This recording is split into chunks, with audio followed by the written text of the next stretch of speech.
नमो वरिहन्ताणं नमो सिद्धाणं नमो आयरीयाणं नमो वज्जायाणं नमो लोय सव्यसाहूनं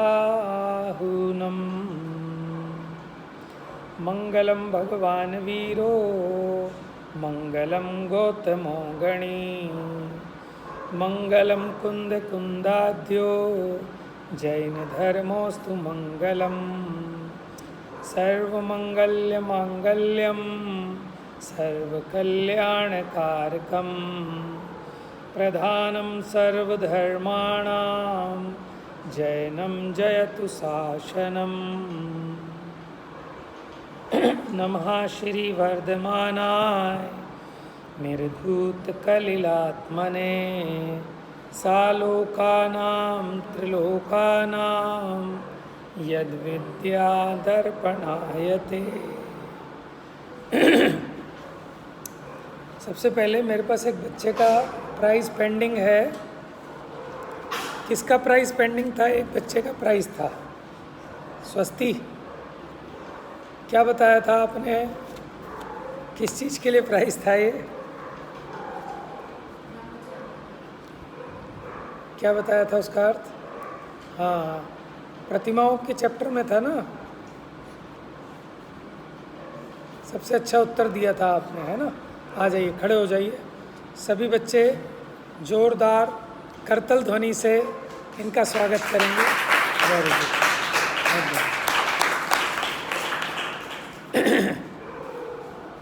देखिए, मेन क्या है, सबसे ज़्यादा खुशी मुझे ये हुई थी कि आप लोग इतना गहरा भी सोच सकते हो, है ना। थोड़ा थोड़ा इधर होके बैठो बेटा, इधर होके बैठो। देखो, आपको टेंशन लेने की ज़रूरत नहीं है। आप अगर स्वाद लोगे, क्या कह रहे हैं? स्वाद लोगे। स्वाद माने रसास्वादन। जो आपको पढ़ाया जा रहा है आप उसमें आनंद लो तो वो भूलोगे भी नहीं और बहुत गहराई से आपको समझ में भी आएगा। बहुत ज़्यादा नोट भी करने की ज़रूरत नहीं है। बहुत ज़्यादा नोट करने के चक्कर में जो है आपका उपयोग डिस्टर्ब हो जाता है, उसमें आनंद नहीं आता। नोट करने होते सिर्फ पॉइंट्स, ताकि आपको याद रहे कि ये बात चली थी। तो फिर तो आप अपना शाम को जब भी आपको टाइम मिले 15-20 मिनट बैठ के नोट कर सकते हो। तो नोट्स ऐसे नहीं बनते जैसे आप लिखने लगते हो पूरे पूरे, सिर्फ पॉइंट्स कि इस टॉपिक पे बात चली, या ये एग्जांपल दिया, इस टॉपिक की बात चली, या कोई क्वेश्चन, ये एक अच्छा क्वेश्चन आया है, बन सकता है। ठीक है, ये चीज़ें आपको नोट करनी है। बाकी तो किताब में है ही। आप यहाँ पूरी रामायण लिखोगे तो समझ में कुछ नहीं आएगा और टेंशन बढ़ती जाएगी। बात समझ में आ रही है?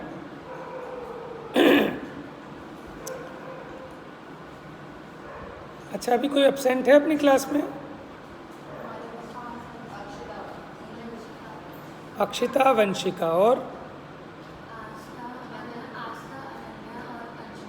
इतने सारे बच्चे। चलो कोई बात नहीं। देखिए, ये तत्व ज्ञान पाठमाला है और ये कोई छोटी चीज़ नहीं समझना। अब जैसे आपका चैप्टर है, चैप्टर नंबर 5, सुख क्या है। ठीक है, ये बहुत गहराई वाला चैप्टर है। माने बुद्धि से सोचने की बात है और तर्क और युक्ति से यहाँ समझाया गया है। पहला मेरा प्रश्न है, आप लोग क्या समझते हैं सुख क्या है? अभी शास्त्र की बात नहीं करना कोई भी, आपको जो फील होता है, जो लगता है। ठीक है, दो रीज़न बताएंगे सभी, फटाफट जल्दी जल्दी सोच लीजिए और हाथ खड़े कर करके बताइए ईमानदारी से कि किस चीज़ में सुख लगता है। कि ठंड के दिनों में रजाई ओढ़कर बस सोए रहो, कोई उठाए नहीं, इसमें सुख लगता है? या स्कूल ना जाना पड़े, ये 2 महीने की छुट्टियाँ, महीने भर की जो छुट्टियाँ पड़ी थी ये चलती रहे। ठीक है, किसी दिन क्लास में पता चलता है कि कुछ हो गया, स्कूल में छुट्टी हो गई, बड़ा मज़ा आता है। ठीक है, मम्मी जब मेरे मनपसंद के स्वादिष्ट पकवान बनाती है उसमें सुख लगता है। घूमने फिरने चले जाएं, वहाँ सुख लगता है। या नई नई ड्रेस मिले, नए नए कपड़े मिले, उसमें सुख लगता है? बताओ जल्दी जल्दी, हैंड रेस करके, ईमानदारी वाली बातें जहाँ लगता है बताओ बेटा।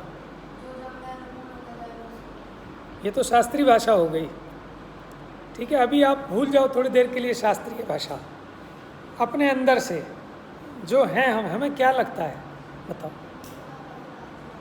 मम्मी पापा के पास रहना, अच्छा जब मम्मी पापा के पास रहते थे तब सुखी थे? तब क्या लगता था, तब बताओ।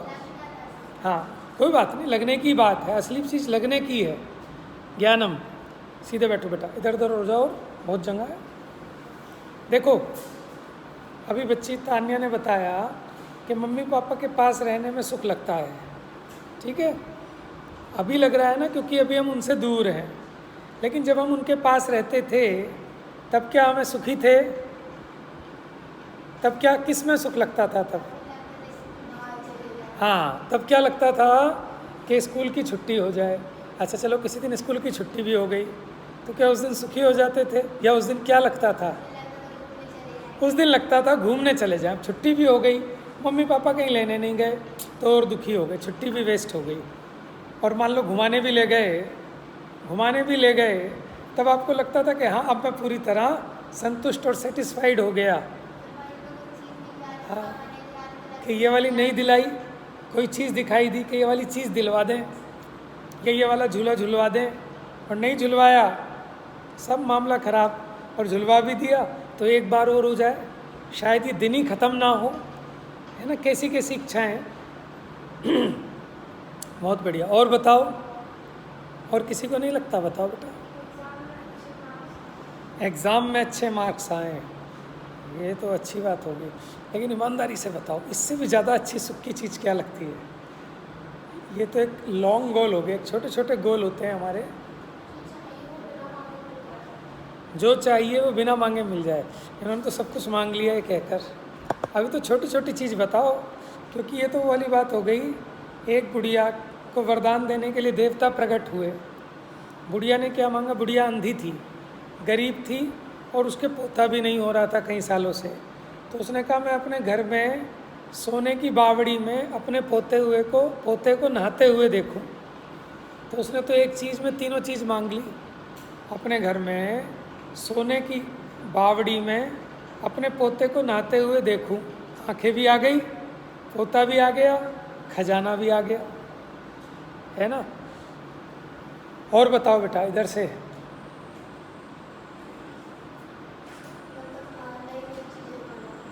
नई नई चीज़ें खाना, वेरी गुड। और बताओ।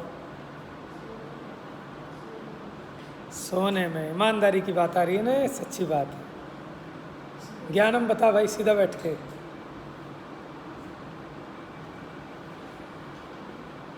फ़ोन में, वेरी गुड, इसने अच्छी बात बताई। स्कूल न जाने, मुझे भी ऐसे ही, जिस दिन ऑफिस की छुट्टी हो जाए ऐसा लगता है काश मज़ा आ गया, है ना। तो बात ये है कि अगर हम सुखी होना चाहते हैं, ठीक है, या तो बढ़िया धन कमा कर कि हमारा अच्छा सा घर हो, ठीक है, या फिर अच्छे अच्छे नए नए कपड़े हों, ठीक है, सब मेरी बात को माने, सब मेरी इज्जत करें, है ना। यही तो, सब इन चीज़ों में तो सुख लगता है। और हम जो जितनी मेहनत करते हैं, आज आप पढ़ रहे हो, किस लिए पढ़ रहे हो? ईमानदारी से बताओ। ये जो आप पढ़ रहे हो, आप अपने देश, अपने गांव को छोड़कर आए हो इतनी दूर, मम्मी पापा को छोड़कर आए हो, तो दुखी होने के लिए आए हो कि सुखी होने के लिए? आप बताओ वो कौन सा सुख है जो आप चाहते हो यहाँ पढ़ने के बाद, जो आप चाहते हो? अभी शास्त्र की बात नहीं, अभी अपनी बात। कुछ बनना चाहते हैं कि जब अपने गांव में जाएंगे पढ़ लिख के यहाँ से, और फिर पड़ोसी कहेंगे भाई इनकी बेटी तो दिल्ली से पढ़ के आई है, क्या बन के आई है, समझ में आया? तो बड़ा मज़ा आएगा। या फिर मैं कोई बढ़िया रैंक लेके कहीं यूपीएससी क्रैक कर लूँगी, हैं, कहीं बढ़िया मेरा प्लेसमेंट हो जाएगा, या फिर मैं बड़ी विद्वान बन जाऊँगी, तो मज़ा आ जाएगा, हॉल भरा होगा पब्लिक से और इतने लाखों लोग मुझे यूट्यूब पे सुनेंगे, है ना। इस तरह की कल्पनाएं होती हैं मन में। लेकिन जिनके पास आज ये सब कुछ है, ठीक है, ज़रा सोच के देखो क्या वो सुखी हैं? देखो सुखी होने का चिन्ह ये है कि और डिमांड नहीं होनी चाहिए, माने जिसका पेट भर जाए वो और कोई चीज़ तो नहीं चाहता कि मुझे और मिल जाए खाने में। यानी अगर जो चाह रहा है कि और कुछ मिल जाए खाने में, इसका मतलब अभी पेट भरा नहीं है। उसी प्रकार सुखी व्यक्ति का ये चिन्ह है कि उसको कोई इच्छा नहीं जगे। लेकिन हमारी इच्छाएं तो ख़त्म नहीं होती। इच्छा होना मीन्स कि दुखी हैं। समझ में? इच्छा होने का मतलब है दुखी हैं, और इसका मतलब जिसको इच्छा नहीं है वो सुखी है। ये सुख की पहचान है। आत्म को हित है सुख सो सुख। कैसा है? आकुलता बिन कहिए। अब आकुलता कहाँ नहीं है? आकुलता शिव माही ना ताते।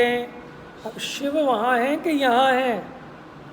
शिव माने मोक्ष, मोक्ष माने मुक्ति, दुखों से मुक्ति। मोक्ष का मतलब क्या है? हमें क्या लगता है कि वो मोक्ष क्षेत्र, वो तो मोक्ष क्षेत्र की अपेक्षा है, लेकिन जो मुक्ति का भाव है, शुद्ध भाव है, समस्त दुखों से रहित निराकुलता का भाव, उसका नाम क्या है? सुख। इसलिए शिवमग लाग्यो चाहिए। आपने नहीं पढ़ी होगी 6 डाला, पढ़िए। तो आकुलता का नाम है दुख और निराकुलता का नाम है सुख। समझ में आया? देखिए, ये चैप्टर हमारा पूरा ब्रेन वॉश कर देगा। हम जहाँ जहाँ सुख की कल्पना करे बैठे हैं और हमारी सारी ताकत वहीं लग रही है कि बस ये चीज़ मिल जाए, और उस चक्कर में हम असली सुख को भूल रहे हैं। समझ में आया? पढ़ें, सीधे बैठो बेटा। 25 सेंटीमीटर का डिस्टेंस रहना चाहिए आपकी आइज़ में और बुक में। बिल्कुल ऐसे घुस के पढ़ोगे ना, आई साइड बेकार हो जाएगी और सिर दर्द हो जाएगा। हो गया? देखिए, एक एक पैराग्राफ पढ़ेंगे और हर एक पैराग्राफ में एक अलग अलग आइडिया होता है। देखो, पैराग्राफ डिस्ट्रीब्यूशन किस लिए करते हैं? अलग अलग आइडिया, अलग अलग पैरा बनाते हैं। ठीक है? ऐसे नहीं कि 5 लाइनें हो गई तो पैरा चेंज कर दिया। मैंने पूरा एक आइडिया एक पैराग्राफ कवर करता है, उसी को बोलते हैं पैराग्राफ, हिंदी में अनुच्छेद। पूरा पढ़ेंगे और बड़ा मज़ेदार चैप्टर है, 2 क्लासों में पूरा करेंगे। यह तो सर्वमान्य तथ्य है कि सभी जीव सुख चाहते हैं। सर्वमान्य का मतलब क्या हो गया? क्या हुआ उसको? सर्वमान्य का मतलब क्या हुआ? सब मानते हैं इस बात को। क्या मानते हैं? कि सभी जीव सुख चाहते हैं। जे त्रिभुवन में जीव अनंत, सुख चाहे दुख ते भय। अब इस पर क्वेश्चन बन सकता है, सभी जीव क्या चाहते हैं? अब आप कहोगे अच्छे कपड़े, अच्छा पैसा, इन सब का एक नाम है सुख चाहते हैं। क्या चाहते हैं? और दुख से डरते हैं। प्रश्न तो यह है कि वास्तविक सुख है क्या? सुख तो सब चाहते हैं। सुख सुख सब कोई कहे, सुख न जाने कोई। कहते तो हैं सुख सुख, लेकिन ये समझते नहीं कि सुख है क्या। ठीक है? वस्तुतः सुख किसे कहते हैं? सुख का वास्तविक स्वरूप समझे बिना मात्र सुख चाहने का कोई मतलब नहीं है। सुख तो चाहते, लेकिन यही नहीं पता सुख है क्या। सुख के नाम पे इकट्ठा कर रहे हैं दुख। देखो, सुख के नाम पे क्या चाहते हैं? जैसे महिलाएं हैं, वो चाहती बढ़िया बढ़िया आभूषण तो मैं सुखी हो जाऊंगा, बढ़िया बंगला, नौकर चाकर तो मैं सुखी हो जाऊंगा। ठीक है? पुरुष लोग क्या चाहते हैं? गाड़ी बाड़ी लाड़ी, बढ़िया पैसा, ठीक है, बढ़िया इज्जत, इससे मैं सुखी हो जाऊंगा। लेकिन सुख है क्या, यही नहीं पता, तो सारी मेहनत वेस्ट जा रही है सबकी। अब टाटा अंबानी इतनी मेहनत कर रहे हैं, इतना बड़ा एम्पायर खड़ा कर रहे हैं, काहे के लिए? सुखी होने के लिए। लेकिन अभी तक तो सुखी हुए नहीं, क्योंकि सुखी हो गए होते तो आराम से शांत बैठ जाते। लेकिन अभी भी लगे पड़े हैं नई नई फैक्ट्री खोलने में, है ना, नए नए बिजनेस डेवलप करने में, इसका मतलब सुखी नहीं हुए। प्रायः देखिए, पहले में समझ में आ गया, पहले में इंट्रोडक्शन किया कि सुख तो सब चाहते हैं, दुख से डरते हैं, लेकिन सुख क्या है ये नहीं समझते। जब तक सुख क्या है ये ना समझें तो इनका जितना भी एफर्ट्स हैं वो सब वेस्ट जाने वाले हैं। प्रायः सामान्य जन भोग सामग्री को सुख सामग्री मानते हैं। क्या मानते हैं? अंडरलाइन कर लो। सुख सामग्री मतलब भोग सामग्री। जो 5 इंद्रिय के विषय भोग हैं उनको क्या मानते हैं? सुख। अंडरलाइन करो इसको। भोग सामग्री को सुख सामग्री मानते हैं। तो इसलिए अगर वो सुख सामग्री मिल जाए तो क्या सोचते हैं कि सुख प्राप्त हो गया, और इसीलिए उनका प्रयत्न भी, प्रयत्न समझते हैं,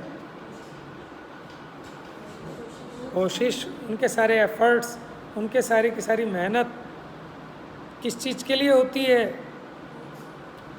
उस सामग्री की प्राप्ति के लिए जिसमें उन्होंने सुख की कल्पना की है। बेटा ध्यान से समझना। अरे कौन बताएगा भोग सामग्री क्या होती है?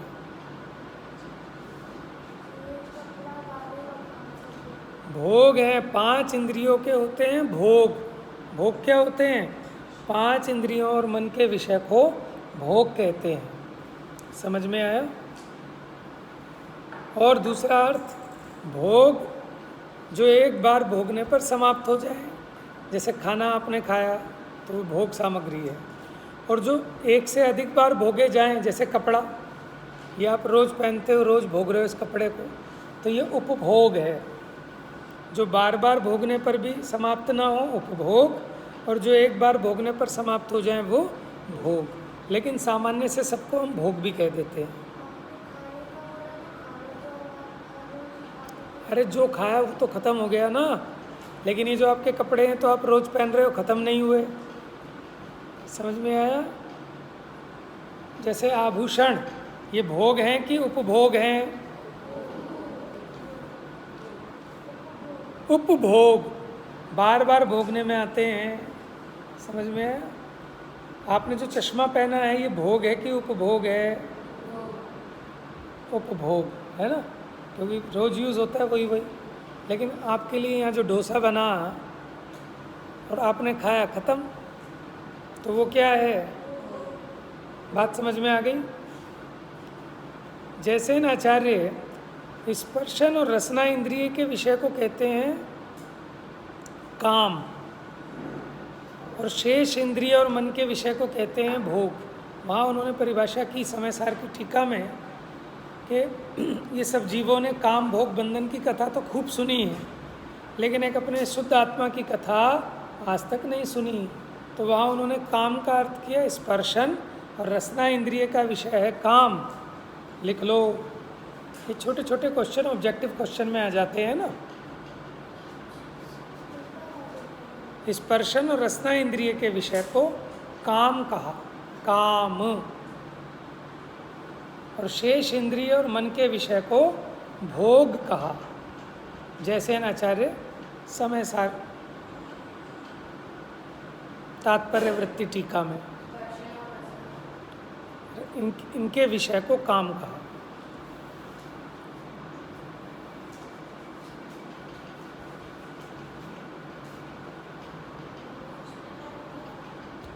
शेष इंद्रिय और मन के विषय को भोग कहा।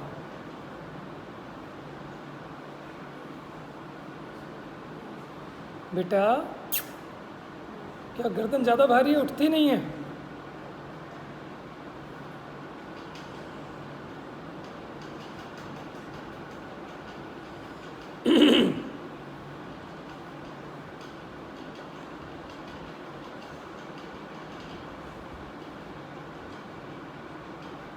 हो गया? अब इधर देखिए, छोड़ दीजिए पेन। हाँ देखो, वैसे तो काम में सभी इंद्रियों के भोग भी आ जाते हैं। काम का मतलब है कामना, इच्छा, ठीक है? तो सामान्य से तो हम 5 इंद्रिय और मन के विषय को भी काम में कह सकते हैं, लेकिन उन्होंने स्पेसिफिक इस तरह का डिवीज़न दिया। स्पर्शन इंद्रिय, सामान्य से तो स्पर्शन इंद्रिय के विषय को काम कहा जाता है, लेकिन जैसे न आचार्य ने रसना इंद्रिय के विषय को भी काम में लिया, और शायद इसलिए क्योंकि ये जीव जो है इन दो इंद्रियों से ज़्यादा दुखी है, स्पर्शन इंद्रिय से और रसना इंद्रिय से, क्योंकि रसना पे भी कंट्रोल नहीं होता है इसका, ये ज़्यादा खटपट मचाती हैं।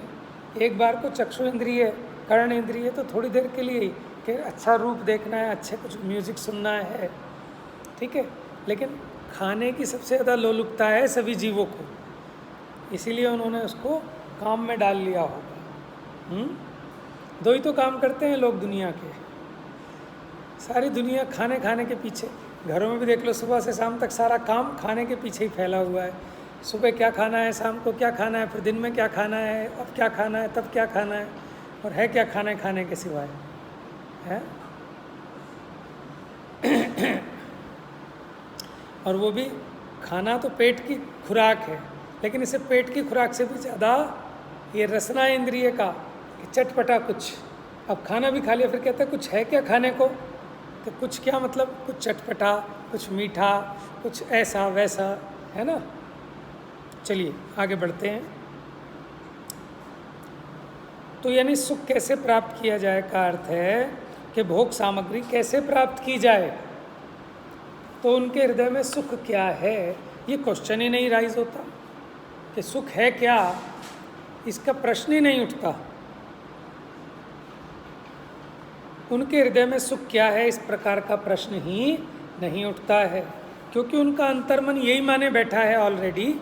क्या माने बैठा है कि भोगमय जीवन ही सुखमय जीवन। अंडरलाइन कर लो कि जगत के जो अज्ञानी प्राणी हैं वो क्या माने बैठे हैं कि भोगमय जीवन मतलब सुखमय जीवन। हमें सुखी कौन लगते हैं? इनके पास बड़ी कार हो, बड़ा बंगला हो, बहुत इज्जत हो, नाम हो, शोहरत हो, जब मर्जी जो मर्जी खाएं पिएं। जब छोटे बच्चे होते हैं ना, वो सोचते हैं अरे यार ये तो बड़े सुखी हैं, इनके तो फ्रिज में चॉकलेट रखी हैं बहुत सारी, ये तो जब मर्जी आएँ चॉकलेट खाएं। जिनके पापा की गोली टॉफ़ी की दुकान होती थी, हमें लगता था भैया इससे ज़्यादा सुखी कोई बंदा नहीं होगा, है ना।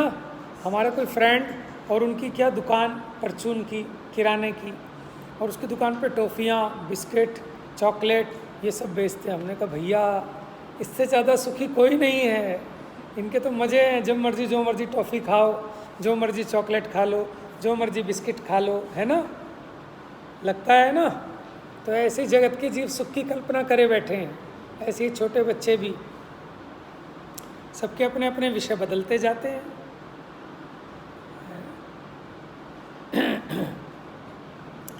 अतः जब जब सुख समृद्धि की चर्चा आती है, समृद्धि समझते हैं आप, तो यही कहा जाता है क्या कि प्रेम से रहो, क्या मेहनत करो, अधिक अन्न उपजाओ, डेवलपमेंट इसको कहते हैं ना जगत में, औद्योगिक और वैज्ञानिक उन्नति करो, इससे देश में समृद्धि आवेगी, संपन्नता आवेगी और हम सब सुखी हो जाएंगे। यही तो बातें चलती हैं देश के नाम पर, आदर्शमय बातें कही जाती हैं। क्या कि एक दिन ऐसा आएगा कि जब सभी जीवों के पास खाने के लिए बढ़िया पौष्टिक भोजन, पहनने को ऋतुओं के अनुकूल उत्तम वस्त्र और रहने को वैज्ञानिक सुविधाओं से युक्त आधुनिक बंगला होगा, यानी रोटी, कपड़ा और मकान, तब सब सुखी हो जाएंगे। एक बात बताओ, आज हमारे पास रोटी भी है, कपड़ा भी है, मकान भी है, तो क्या हम सुखी हो गए?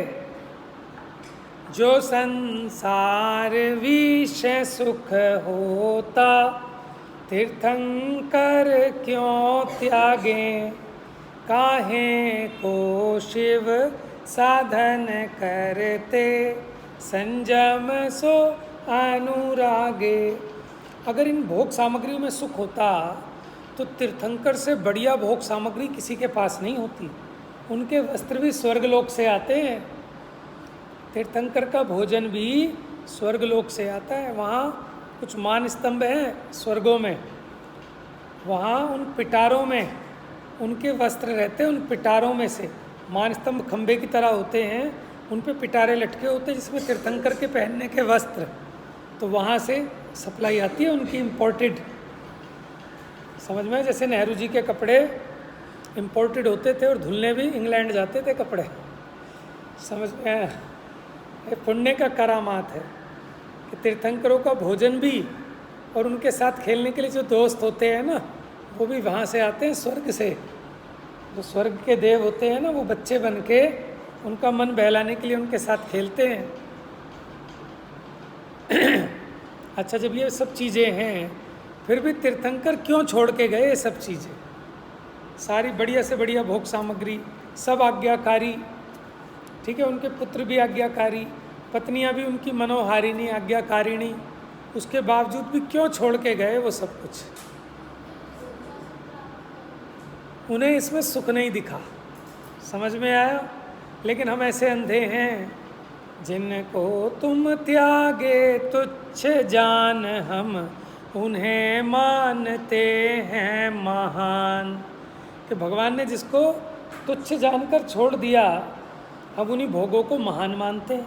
हम भगवान के पास जाके भी क्या मांगते हैं कि हे भगवान मेरी नौकरी लग जाए, हे भगवान मेरे पुत्र हो जाए, हे भगवान अब की बार तो मेरा ये मुकदमा मैं जीत जाऊं, हे भगवान मेरे शरीर की बीमारी दूर हो जाए, हे भगवान मेरे नंबर बहुत अच्छे आ जाएं। समझ में आया? कि जिनको तुम त्यागे तुच्छ जान, हम उन्हें मानते ज्ञानम। सीधे बैठो बेटा, नहीं तो वो चोटी वाला सिस्टम कर दो। आप खंबे के पास बैठो, कील ठोक के, और वहाँ चोटी बांध देंगे, ठीक है ना, वजन उठाना नहीं पड़ेगा। मटका है ना सबके सर पे, ये मटका है, ये आप उठा के चलना पड़ता है ना, गर्दन दुख जाती है सबकी, है? बात समझ में आ रही है? देखो, आपको बुद्धि से समझनी है बात, आपको जब लॉजिकली समझ में आएगी तब कुछ चेंज आएगा। अभी हमें सुख काय में लगता है कि बस अब क्लास पूरी हो तो दुख मिटे, है, क्लास स्टार्ट हो जाए तो दुख मिटे। हर वक्त हम इच्छाओं के पीछे दौड़े जा रहे हैं, रुक के सोचते नहीं किस किस चीज़ों में कल्पना करे बैठे हैं कि बस आज स्कूल पूरा हो जाए, काम निमट जाए, ये हो जाए, वो हो जाए। डेली एक नया अपने पास टारगेट है। चलिए, हम इस पर बहस नहीं करना चाहते हैं कि ये सब कुछ होगा या नहीं, पर हमारा प्रश्न तो ये है कि ये सब कुछ हो जाने पर, सबको रोटी कपड़ा मकान मिल जाए तो क्या जीवन सुखी हो जाएगा?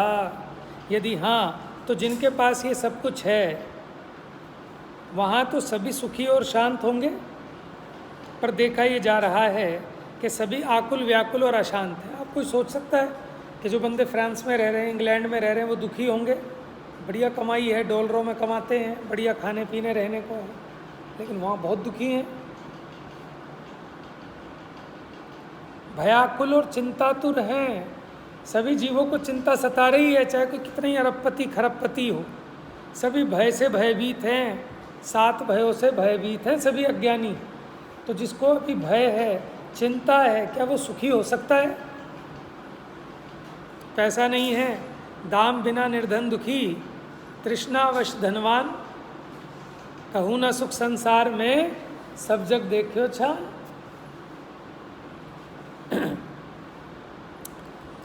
जिनके पास ये सब कुछ है वे तो आज भी सुखी होंगे। या जो देश इस समृद्धि की सीमा को छू रहे हैं, माने जो देश डेवलप हैं, वहाँ तो सभी सुखी शांत होंगे, पर देखा ये जा रहा है कि सभी आकुल व्याकुल, आप समझते हो आकुल व्याकुल? आकुल व्याकुल समझते हो? हैरान परेशान और अशांत हैं, भयाकुल और चिंतातुर हैं। क्या शब्द हैं? भयाकुल, चिंतातुर। ये क्या हो गया भाई? भय और चिंता तो सुना है, भयाकुल और चिंतातुर का मतलब क्या है? भय से आकुलित हैं और चिंताओं से आतुरित हैं, झटपटा रहे हैं। अतः सुख क्या है, इस विषय पर गंभीरता से सोचा जाना चाहिए। अभी ये इंट्रोडक्शन चल रहा है कि हमें सोचने की ज़रूरत क्यों है, वास्तविक सुख क्या है और वह कैसे है, कहाँ है, इसका निर्णय किए बिना इस दिशा में सच्चा पुरुषार्थ नहीं किया जा सकता और ना ही सच्चा सुख प्राप्त किया जा सकता। कुछ मनीषी और इससे आगे बढ़ते हैं। अब ये चर्चा, ये मतलब आपको 6:45 जाना है, इनको 7 बजे जाना है, तो आप तो जाओ। अब हमारा इंट्रोडक्शन हुआ है अभी कि सच्चा सुख समझने की ज़रूरत क्यों है। इससे आगे की चर्चा कल करेंगे, ठीक है, ताकि आपका छूटे नहीं। आप जाइए 6:45 वाले, और आप लोगों से 5-10 मिनट कुछ डिस्कशन करके फिर छोड़ते हैं। थोड़ी थोड़ी मेहनत करते रहो। एक एक पेज होता है, इसको पढ़ना ज़रूर ढंग से, और क्वेश्चन आंसर बना लेना इसमें छोटे छोटे 5-7 क्वेश्चन। हाँ जी, आपको कुछ पूछना है, पूछिए।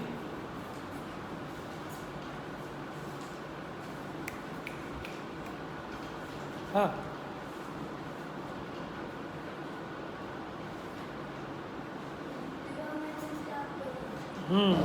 देखिए, दिवा मैथुन त्याग प्रतिमा क्या आती है, इसके 2 नाम पाए जाते हैं, दिवा मैथुन त्याग और रात्रि भोजन त्याग अथवा रात्रि भुक्ति त्याग। ठीक है, तो दोनों तरह से इसका निरूपण मिलता है। रात्रि भुक्ति त्याग तो पहले ही हो गया था, रात्रि भोजन तो एक सामान्य श्रावक भी नहीं करता, तो प्रतिमाओं में इसका त्याग क्यों कराया कि पहले वो करता नहीं था, लेकिन कोई मेहमान आ जाए तो उसको खाना खिलाता तो था, ना भी खिलाए तो कह देता था भाई इनको खाना पूछ लो, या फिर ना भी कहे लेकिन भैया भोजन हो गया, अच्छा ठीक है। तो ये अभी क्या था, कृतकारित अनुमोदना से त्याग नहीं था, मन वचन काय से त्याग नहीं था। अब इसने क्या किया कि 9 कोटि से त्याग कर दिया, ना खाऊंगा, ना खिलाऊंगा, ना अनुमोदना करूंगा, ना मन से, ना वचन से, ना त्याग से। समझ गए? अब इसमें क्या हुआ, दूसरे तरीके से दिवा मैथुन त्याग में देखें तो छठी प्रतिमा, अब ब्रह्मचर्य प्रतिमा आने वाली है 7वीं, तो अब क्या करता है, ब्रह्मचर्य का अभ्यास करता है। तो ये क्या, 9 बाण सहित दिवस के समय, अष्टमी 14 तिथि पर्व के दिन, ठीक है, पर्वों में दिन रात में भी और सामान्य दिनों में दिन में ब्रह्मचर्य का पालन करता है, इसका नाम है दिवा मैथुन त्याग। ठीक है, इसके दोनों तरह से स्वरूप मिलते हैं, इसको रात्रि भुक्ति त्याग भी मिलता है और दिवा मैथुन त्याग भी मिलता है। और पूछिए, और कोई क्वेश्चन है किसी का? चलो कल से और थोड़ा ट्राई करते हैं कि हम करेक्ट 6 बजे से पहले स्टार्ट कर दें, 6 बजे, ताकि हम 6:45 आपको रिलीज़ कर दें। हाँ, और कोई क्वेश्चन तो नहीं है किसी का? देखो बेटा, आप इसमें ना क्वेश्चन आंसर बनाते रहो, चाहे ऑब्जेक्टिव टाइप। क्यों, हो तो गया था कंप्लीट आपका? अगर रह गया था तो आप अपना सुन लो, ऑनलाइन है अवेलेबल, चैप्टर के नाम से है। ठीक है, चलें, आप लोग भी समय से निपटो अपना। थोड़ा सुबह में हम थोड़ी जल्दी कोशिश कर सकते हैं, ज्ञानम जैन कर सकते हैं थोड़ी जल्दी कोशिश और आने की, है ना। जा वाणी के ज्ञान से सूझे लोका